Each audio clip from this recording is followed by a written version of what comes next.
tapos iiwan ako. Okay lang sa akin. Wala akong masasabi sa kanila na kukunin ko yung binibigay ko sa kanila. Hindi. Hindi ako humahabol sa binibigay ko. Ang importante lang dyan. Dahil nakakatulong ako sa kanila, bahala na sila. Sila na mag-analyze dyan. Dahil nakakatulong ako sa kanila na yung taong nagmamahal sa kanila ng seryoso at totoo, sinayangan nila. Bahala na sila. Sila na ang ano. Kasi ang pagsisi mahuli. Shoutout mo na daw. Diba? Shoutout mo na.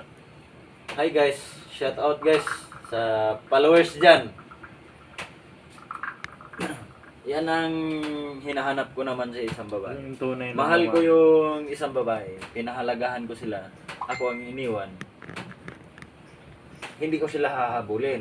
Kahit ano man ang naibigay ko sa kanila, ano man ang naitulong ko sa kanila, Seryoso. hindi ako Huwag kong pagalitin. Kasi pag ako magalit. hindi ako ganun na tao na kumbaga Natutulog ka ganito agad. tulpo, ganyan. Hindi ako nagano, hindi ako lumala.